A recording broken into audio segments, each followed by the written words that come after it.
Shalom, everyone. Welcome to another Wednesday night. I missed you guys for the last couple of weeks. I lost my computer. It crashed on me, and it took a while for the gig guys to get it put back together again. But I'm back and ready to get going again. When we were last together, I started talking to you about hell, and I spent time talking to you about all the different countries or civilizations, I should put, that deal with that subject of hell. Now, understand that in Hebrew, there is no such place as hell. The closest thing they have is Gehenna. And that's really where we're going to end up focusing tonight. But I want to go back and review since it's been a couple of weeks. But before I do that, I want to go back and talk to you about, you go through the Torah so many times every year. And one of those sections in the Torah that's always bugged me is a section dealing with the 13 attributes. And by that I mean in Exodus chapter 34, verses 6 and 7, it says, the Lord, the compassionate and gracious God, slow to anger, abounding in love and faithfulness, maintaining love to thousands, and forgiving the wickedness, rebellion, and sin. Yet, and this is my problem, he does not leave the guilty unpunished. He punishes the children and the children for the sins of the parents. This is the part I have problems with.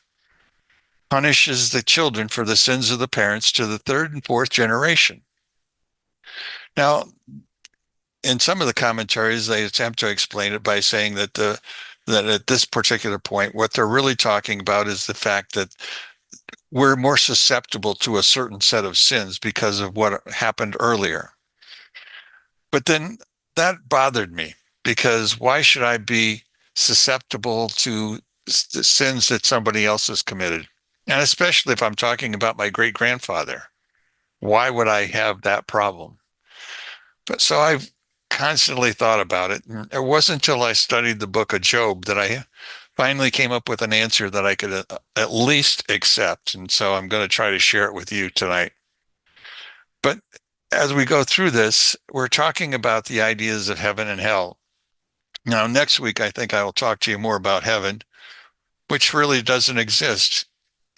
It's paradise that we're going to be talking about next week, but we'll have a little bit of conversation tonight.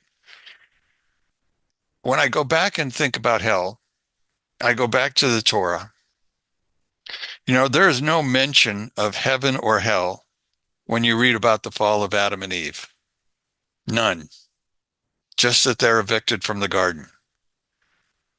Are sinners and fallen angels tortured forever, or only for a fixed period of time? In Christianity, which we'll talk about, in Christianity, it was eternity. Unless you were a Christian and believed in Jesus Christ and had all of that, you were lost, and you would spend eternity lost. Are the pains of hell reserved for the final judgment, or do they begin immediately after I die? And finally, the last one is, to what extent does Satan, how much in charge is he, and how free is he to do his thing? Remember, Job, all that happened to him came because of what Satan was allowed to do to Job with the permission of God. So I wonder how much freedom Satan really has. Well, anyway, so we come to this point. I want to share with you another book that I've got. This book is called Life After Life, and it's by Rabbi Dov Ber Pinson.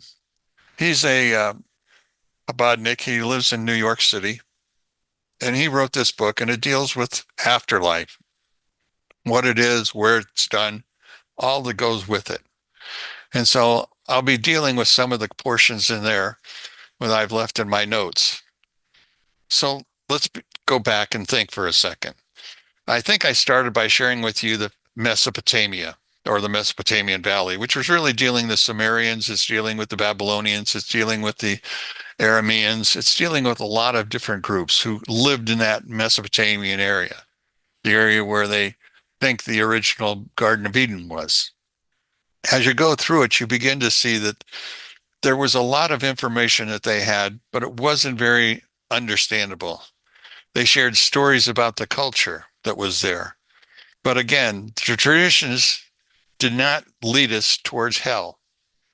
It just simply described where we went as being a far off place, a place where you could not return from.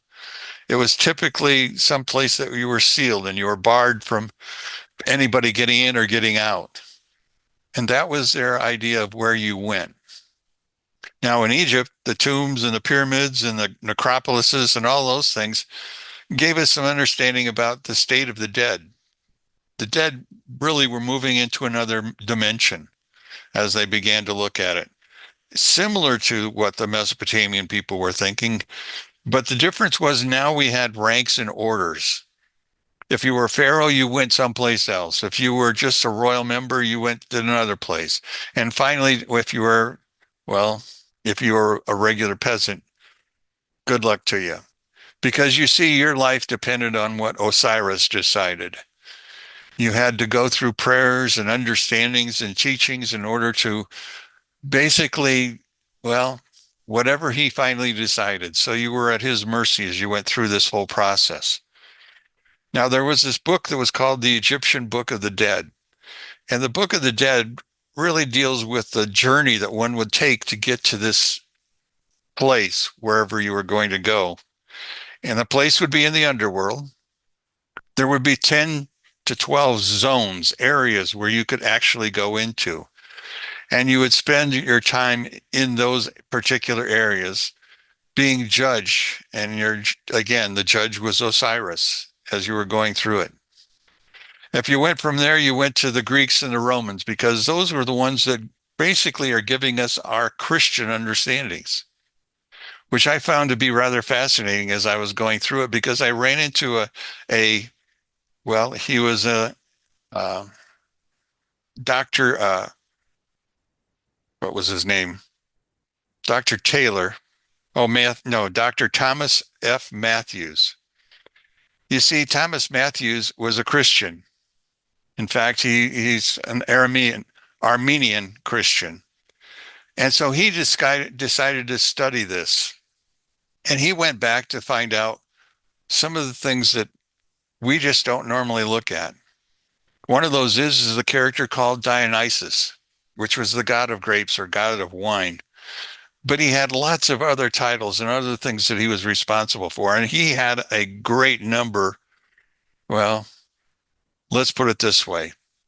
According to the writings on Dionysus, Dionysus was born a virgin on the 25th of December, or about that time, maybe even the 21st, which was the day of the winter solstice. He was known as the son of the Heavenly Father. He was a holy child. He was born in a crib, manger, with beasts all around. He was known as a traveling teacher. He was performing miracles. He was a god of the vine, and he turned water into wine. And Dionysus rode in a triumphant processional on an ass. Do you hear the things? That's only half of them. God traveled into the underworld, or Dionysus traveled into the underworld to rescue those that he loved, arising from the land of the dead after 3 days. Dionysus rose from the dead on the 25th of March, which accounts for approximately Easter. We find out that he was regarded as Father and Savior. He was also known as the only begotten Son, King of Kings, Redeemer, and Anointed One. And he was identified with a ram or a lamb. And finally, his sacrificial title is of dendrites, of the young man of the tree, because he was hung or crucified on a tree.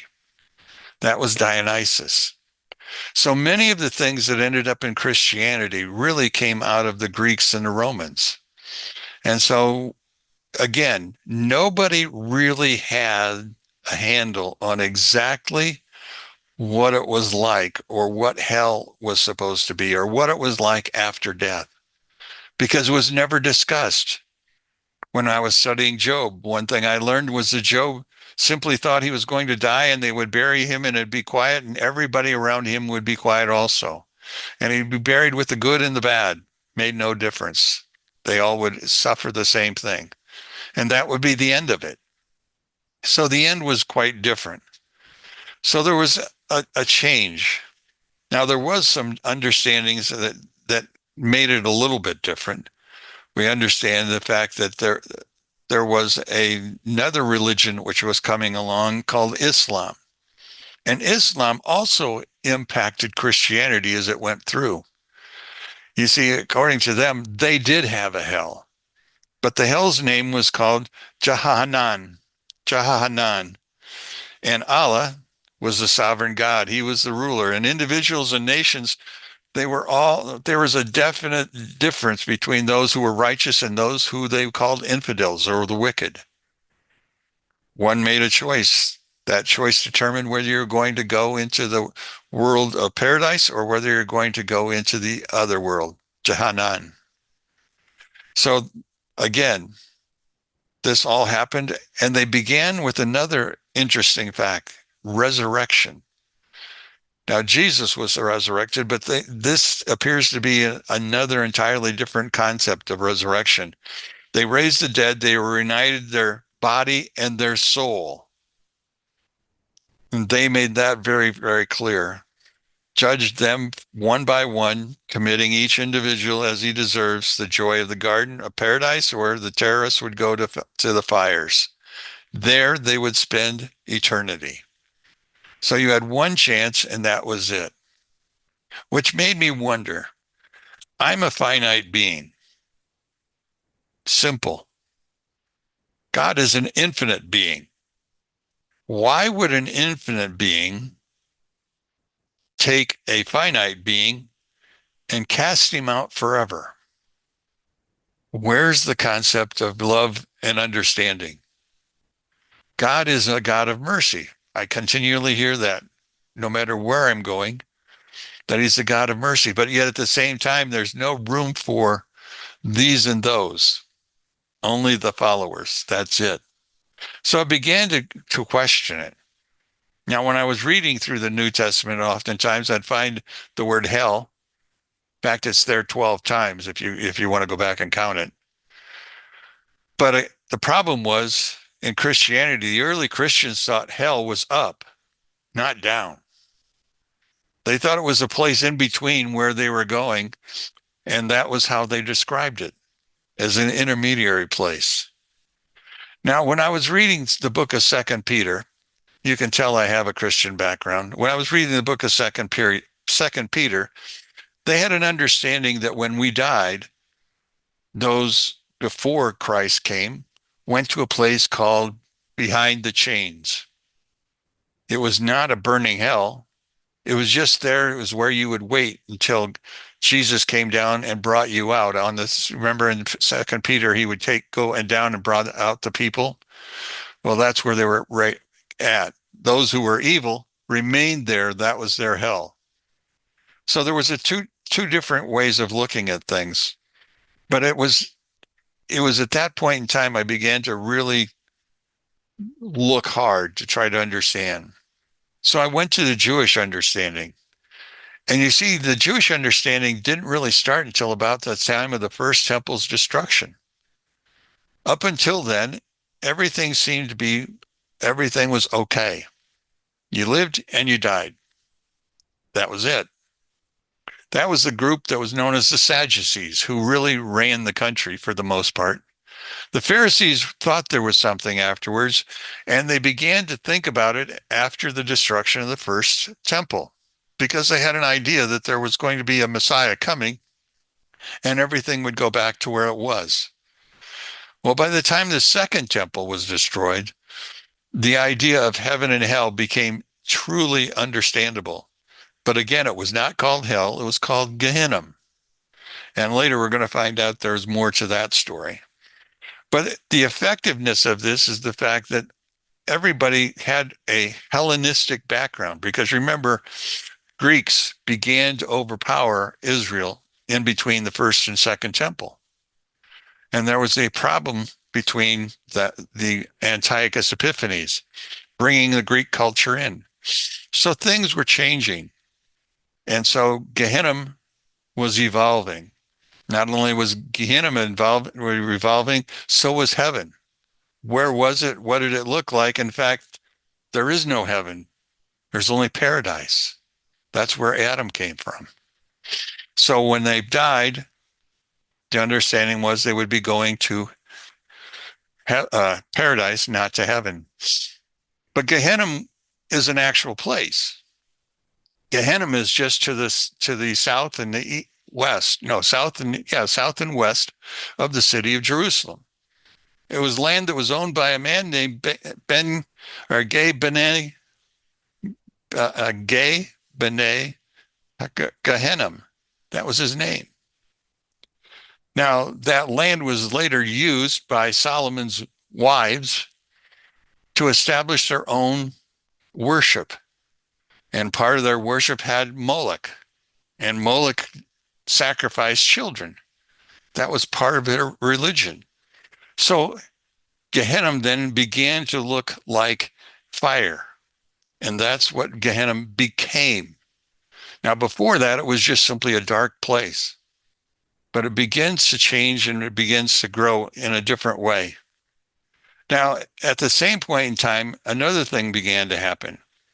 People began to look forward to what was called the Olam Haba, the world to come.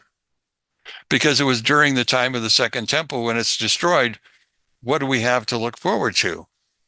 We built it once, we now lost it again. What's the possibilities we'll get to keep it? And so they instead replaced it with the Olam Haba. That's where we will go. Not to paradise, we'll go back, we'll go to this place beyond. And that was what was happening. Now, as we go through this, there was another change that began.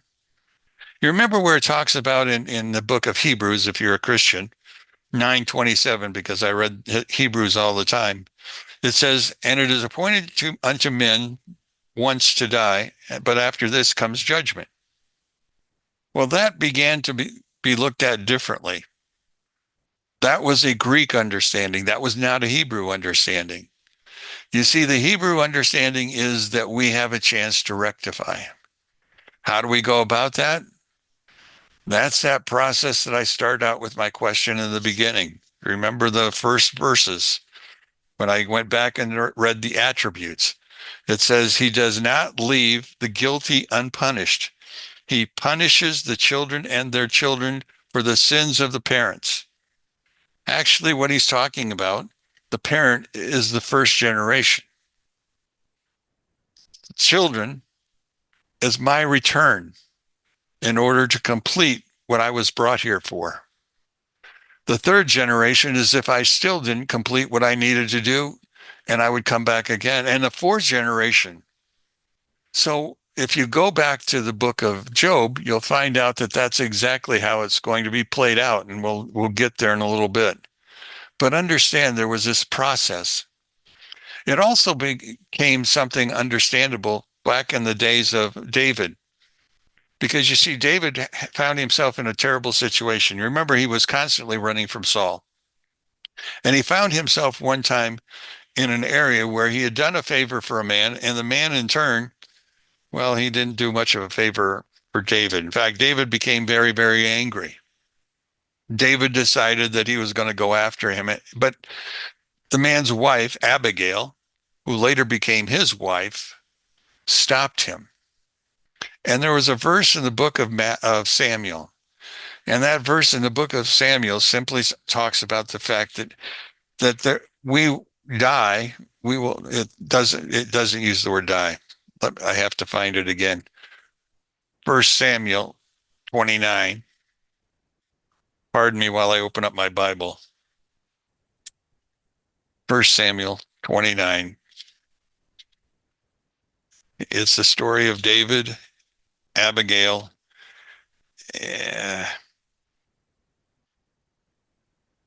Nope, it's not 29.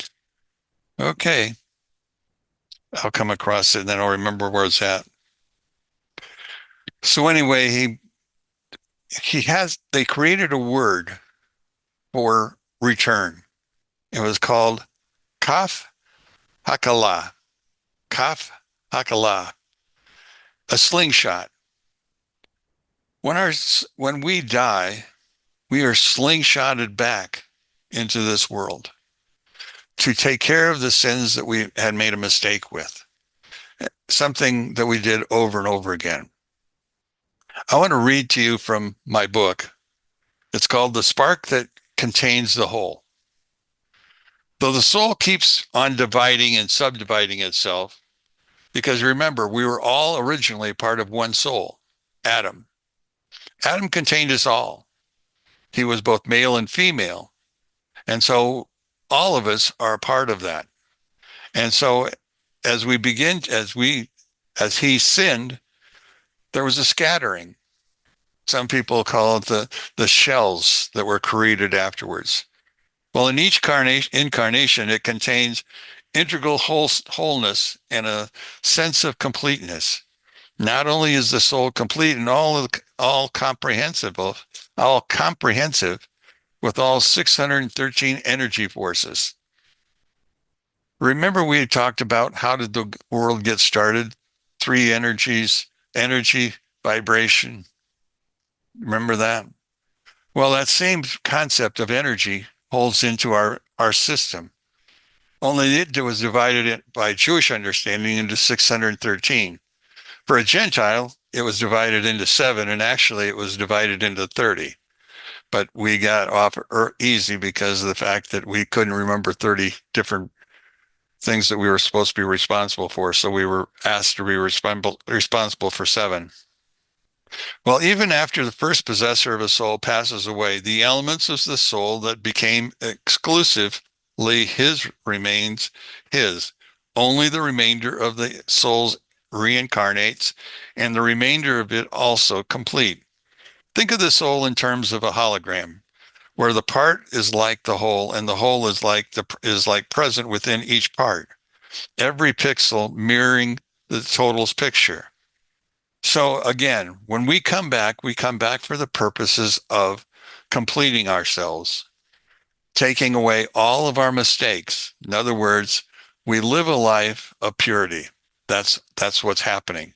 Now, we may do some things right in the first go around, and we don't have to do those over again.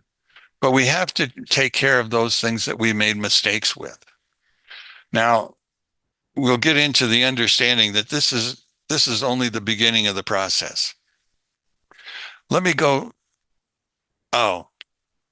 25. 1 Samuel 25. Thank you for reminding me. 25:29. That's what I'm looking for. And again, 25:29 begins by saying, a man has risen up to pursue you and to seek your life. May the Lord's soul be bound up in the bond of life with Hashem, your God, and may he hurl Hakfelah. May he hurl away the soul of your enemies as one shoots the stone with a slingshot. Now, that doesn't sound like it has anything to do with what we're talking about. But the man who is chasing is you. You start out as one, and you begin to move through. And as you're moving through, you complete this process of one life. But if you have not finished that process, you are slingshotted back into this world. And that begins the process all over again. It's the understanding we have to take care of this thing we call worldly desires. We're here on a mission to complete God's work. What does that mission look like? Fulfilling of the attributes in the commandments. That's what we're supposed to be doing. That's what we're supposed to be about. That is not limited to any profession. All of us have that same responsibility. But we also make mistakes that need to be corrected. Those mistakes that need to be corrected cling to us like dust. And we can't enter into the final chamber with dusty clothes. So we slingshot back in. We go through the process again. But in going through the process again, we're only trying to get better than, well, we're trying to get perfect, but our goal is to at least get better than we were the last time we were here. Over and over again, we go through this process. You know, I studied Job, and again, I became very puzzled in Job until I came to the verses in Job chapter 33, verses 28 and 29.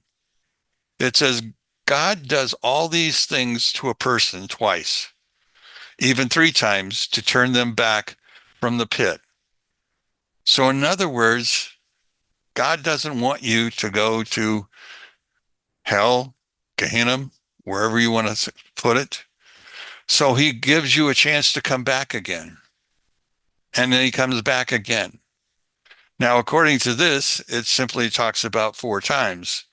Again, just like that verse in Exodus, over and over again. But then I found another verse that kind of goes along with it. It's in Exodus chapter 34. And again, it's verses 6 and 7. And it goes this way: takes the sins and passes them on to the third and fourth generation. Again, people have at least four times. Now, that's not all. In the book of Deuteronomy at 24:16, it says, parents shall not be put to death for the children, nor the children for their parents. Each person shall die for their own sins. So in other words, they can't put it back on your children or your grandchildren, your great-grandchildren. So that's not what it was trying to say. It's telling us that each one's responsible for his own. And we can go through this multiple times. It's about this point in time when I began to go to another. You can go online. It's on Safaria, and you can also find it in Chabad, and that's called Shar Hagalim. Shar Hagalim was written by one of the Arizal, Yitzhak Ari's students. And as he was writing this, he wrote down a great number of things that helped me to understand a little bit more about this understanding of reincarnation. It begins by saying, I die not having done what I am supposed to do, and God brings me back. Again, I do not do what I'm supposed to do, and God brings me back. Now, it goes along with the same idea of 3 strikes and you're out, but it's not ending at 3 strikes. It goes on to say, sometimes we see that a person only reincarnates 3 times according to the esoteric meaning of the verse, but there are other times when one would reincarnate up to 1,000 times. Well, how do you go up to 1,000? It means that in each and every occasion, you're a little better than you were the last time. You're progressing towards what God would have as a perfect person. Sometimes we see that the person only reincarnates 3 times, others beyond that. Behold, God does all these things 2 or 3 times to a man. For the 3 sins of Israel, this is Amos, for the 3 sins of Israel, but the 4th I will not return. In other words, there are some that reach the point where they're not going to get any better. What does he do with them? What is their fate? And that's where one time we get hung up. You see, we deal with good and evil. We deal with the wicked and the just. And we consider those people like the Adolf Hitlers and the Joseph Stalins, the bank robbers, the gangs, all of those are the wicked ones. Well, what happens when God reaches the point where he says, I'm not going to do any more there? They can't come back. They're done. What happens at that point in time? That became a next hurdle that I had to go through. Now, as I was going through, the Arizal began to explain something else. When the nephesh, which is the basic animal soul that we have of a person, comes into this world for the first time and sins, becoming blemished and forcing it into reincarnate into another body to become rectified, this is the first reincarnation. If it doesn't become rectified, then it returns the second reincarnation. If it is not rectified, then it returns a third time. But from then on, he will not be able to attain rectification by reincarnating again and again unless without help. So we have to understand God has allowed us, maybe hasn't done that for you. Maybe yours is your first time. I get the feeling that I'm an old soul, that I've been doing this before, and that I'm trying to get better each and every time. And so he has allowed me to continue on to move towards that. But if you go through your life and you find that you still have dust on you, the dust has to be cleared away. It has to be taken off.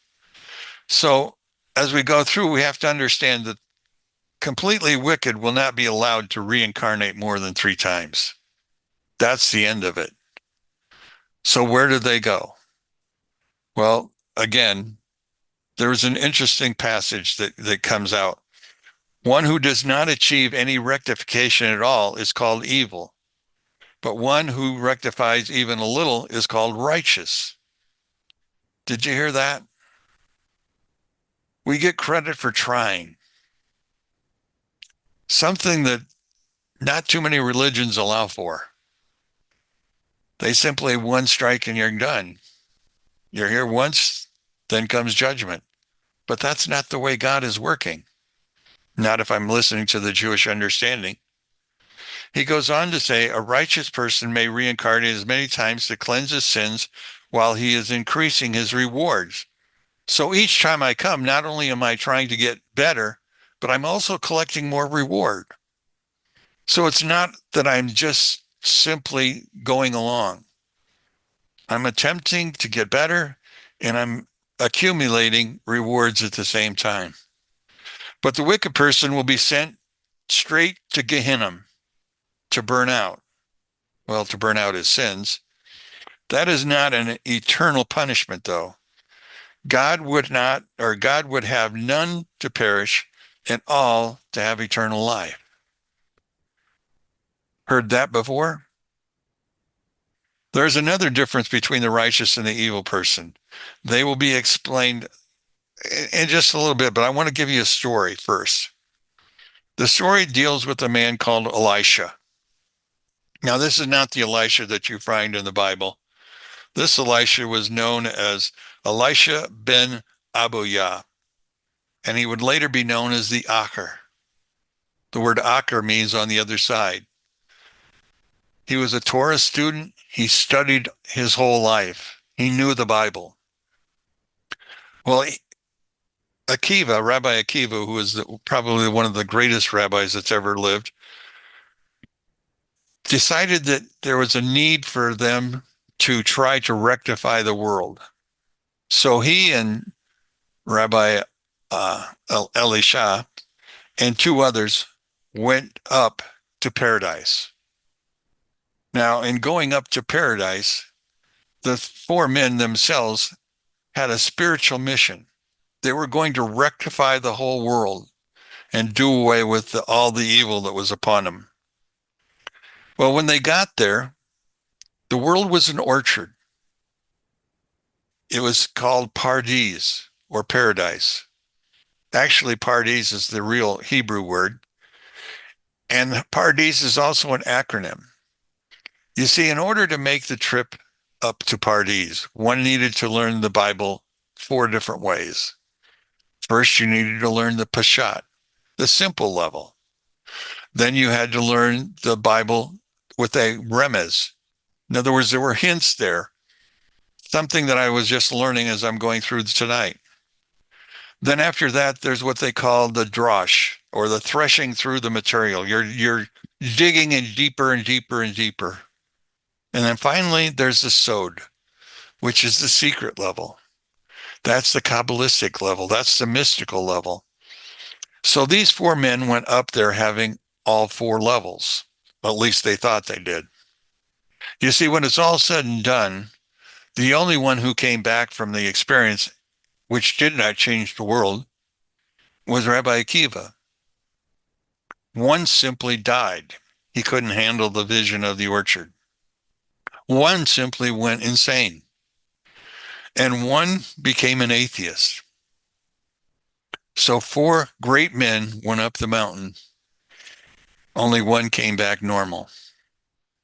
Acher would be what we would call a wicked man for the rest of his life because he abandoned Torah. But the only thing was he was a Torah scholar. Torah scholars don't go to Gehenna. The better we know the Bible, the less time we will ever spend in Gehenna. Because you see, that's a place for those who don't know. That's who goes there. And according to Haggadah 15b, Elisha was judged, but he was not judged so that he could go to Gehenna. He was simply judged in righteousness, and he had to return and go through this life again. With all he knew, he began over again. Because you see, he turned his back on God because he couldn't handle what he was looking at. So if a righteous person who learns Torah, especially if he's one of those that came before what we would call the understanding of the four levels, then he was never sentenced to go to Gehenna. He simply had to go back and redo it. And that's what we're doing. We're redoing where we've been. Now, the Arizal explains in the 9th chapter, which is found in the Talmud also in Haggadah 27a, that the fires of Gehenna, there is fire there, cannot affect someone who has learned Torah. So in other words, the fire is for pain. But if you learn Torah, you've already gone through pain. You've already tried to learn. Now, you may say, I wasn't very successful, or I wasn't very good at it. But that's not what it's asking you to do. It's asking you to try. It's asking you to devote time to it. And so you begin to go through this process of devotion of time. Now, a person may be sentenced to this place in order to purify themselves. Now, if you're a wicked person and you've now reached the point where you've gone through 4 and there's no more, then you go to Gehenna. And what happens in Gehenna is now you're going to be cast into that fire. But that fire does not last for eternity.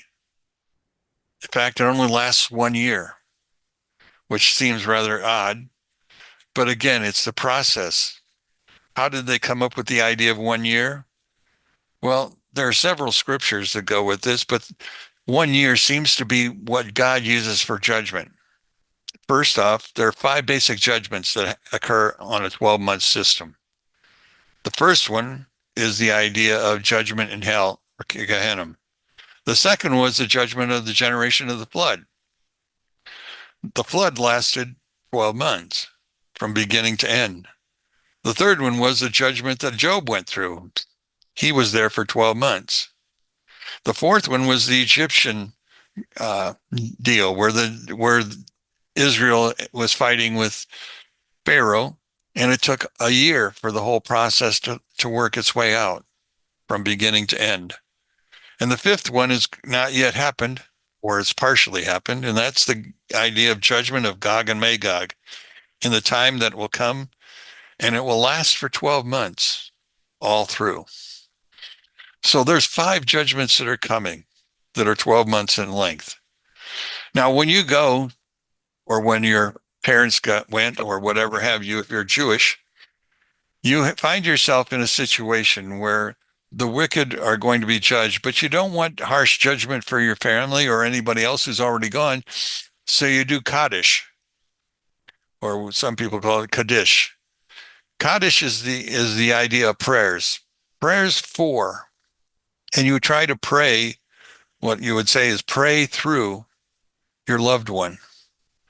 Now, in praying through your loved one, you will pray every day, same prayer. It's in their books every day for 11 months, not 12, because you think, according to the writings, 12 months is maximum. But you can get out before 12 months has actually happened. So you're praying through until that end.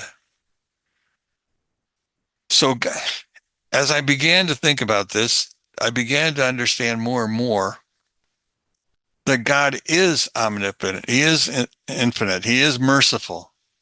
And that when he condemns somebody, it's not for eternity. But you see, the wicked, even after 12 months, still have to come back.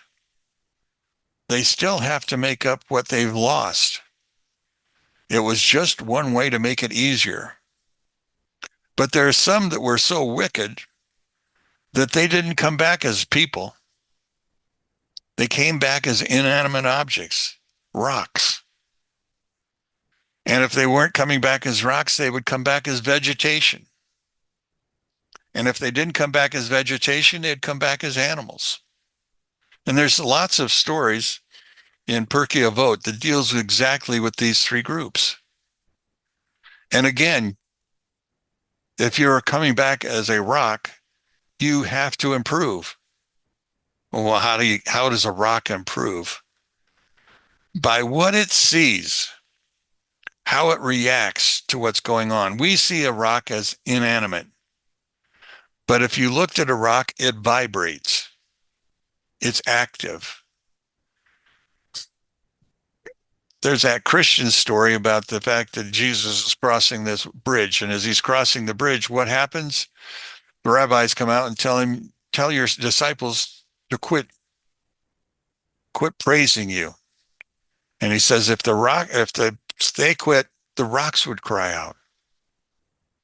So the idea is you move from a rock to a plant, from a plant to an animal, from an animal back to the human being, and then you go through the process of Gilgulim, the idea of going through it again.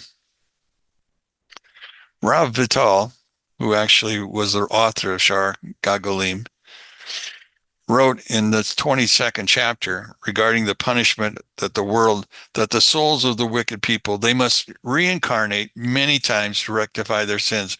And there is almost no person that can avoid these Gilgulim. After they die, the wicked enter into purgatory where they're punished and they begin going through atonements. But understand, when it's all said and done, there will be a final accounting. And the reason there's going to be a final accounting is because our soul and our bodies are two separate. In the end, we will be judged, soul and body together. There will be a great resurrection, which we'll talk about later.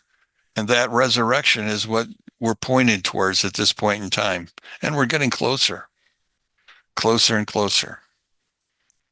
So the wicked themselves are having to go through a lot of different things. I found it interesting that a righteous person, after he leaves this world, is able to ascend to great heights eventually. It's called in the world to come. But at all at once, immediately after his death, they punish him to rid him of the more severe sins that he has. After which, did you notice the most severe? Nobody's perfect. You're not expected to be perfect. You're expected to do your best. You're expected to try. You're expected to learn. You're expected to do the best you can, having studied the Bible. If nothing else, focus on the first 5 books. Read through them. When you get to the book of Leviticus, there's a section called Kedoshim. Kedoshim is the book of spirituality. That's where all of our rules are at.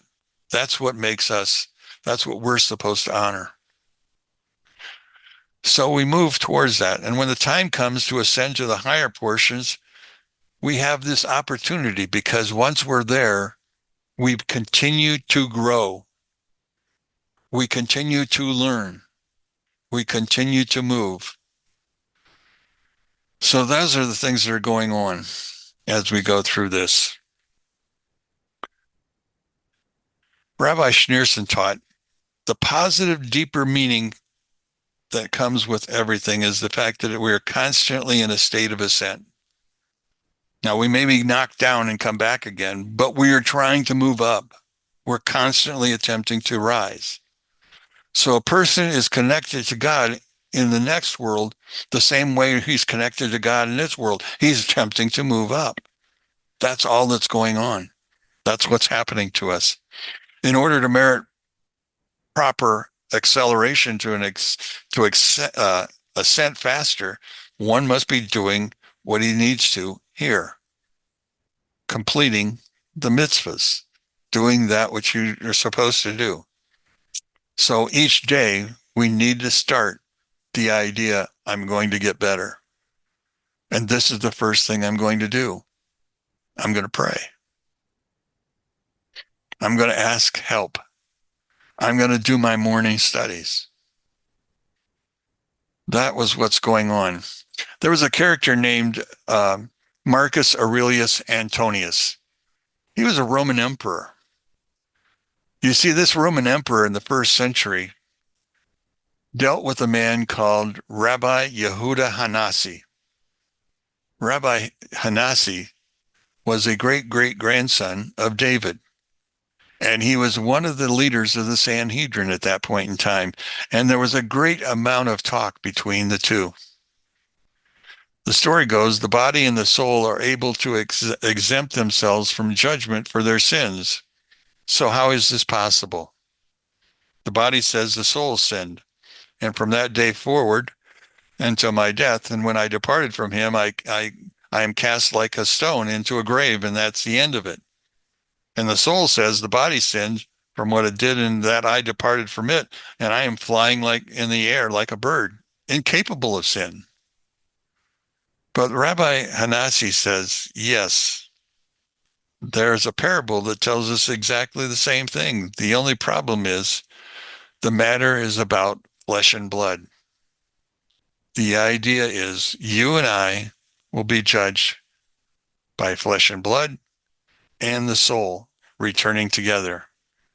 Now you're going to ask me, well, if I'm returning 7 times or 25 times or 100 times or 1,000 times, which part of me is going to be resurrected? And the answer is yes, all of it.